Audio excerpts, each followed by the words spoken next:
Great is the thirst for happiness, and equally great is the lack of happiness. The majority of the poor long for riches, believing that their possession would bring them supreme and lasting happiness. Many who are rich, having gratified every desire and whim, suffer from ennui and repletion, and are farther from the possession of happiness even than the very poor. If we reflect upon this state of things, it will ultimately lead us to a knowledge of the all-important truth that happiness is not derived from mere outward possessions, nor misery from the lack of them. For if this was so, we should find the poor always miserable, and the rich always happy, whereas the reverse is frequently the case. Some of the most wretched people whom I have known were those who were surrounded with riches and luxury, whilst some of the brightest and happiest people I have met were possessed of only the barest necessities of life.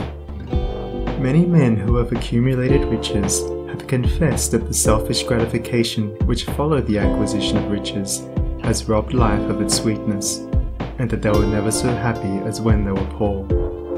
What then is happiness, and how is it to be secured? Is it a figment, a delusion, and a suffering alone perennial? We shall find, after earnest observation and reflection, that all, except those who have entered the way of wisdom, believe that happiness is only to be obtained by the gratification of desire. It is this belief, rooted in the soil of ignorance, and continually watered by selfish cravings, that is the cause of all the misery in the world. And I do not limit the word desire to the grosser animal cravings. It extends to the higher psychic realm, where far more powerful, subtle, and insidious cravings hold in bondage the intellectual and refined, depriving them of all that beauty, harmony, and purity of soul whose expression is happiness. Most people will admit that selfishness is the cause of all the unhappiness in the world. They fall under the soul-destroying delusion that it is somebody else's selfishness and not their own. When you are willing to admit that all your unhappiness is the result of your own selfishness, you will not be far from the gates of paradise. But so long as you are convinced that it is the selfishness of others that is robbing you of joy, so long will you remain a prisoner in your self-created purgatory. Happiness is that inward state of perfect satisfaction which is joy and peace, and from which all desire is eliminated. The satisfaction which results from gratified desire is brief and illusionary, and is always followed by an increased demand for gratification.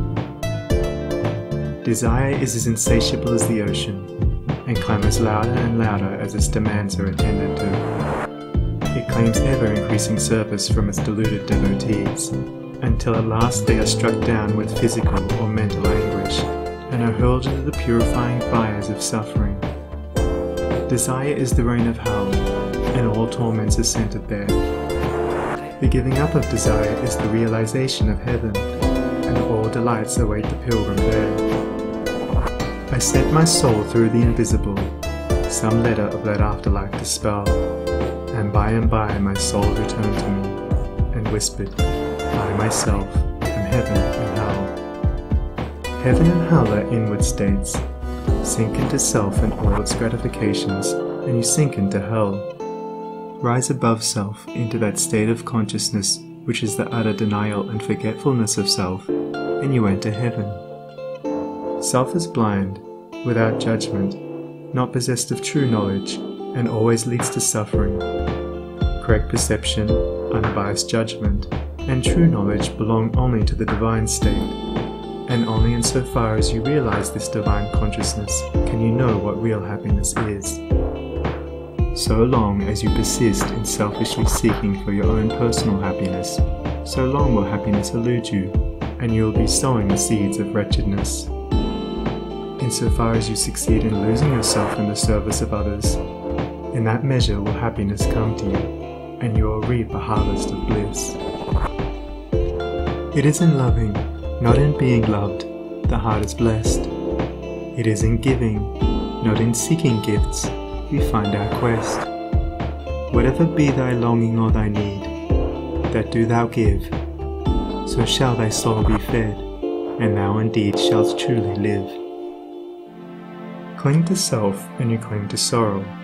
Relinquish self and you enter into peace. To seek selfishly is not only to lose happiness, but even that which we believe to be the source of happiness. See how the glutton is continually looking about for a new delicacy wherewith to stimulate his deadened appetite, and how bloated, burdened, and diseased, scarcely any food at last is eaten with pleasure. Whereas, he who has mastered his appetite, and not only does not seek, but never thinks of gustatory pleasure, finds delight in the most frugal meal.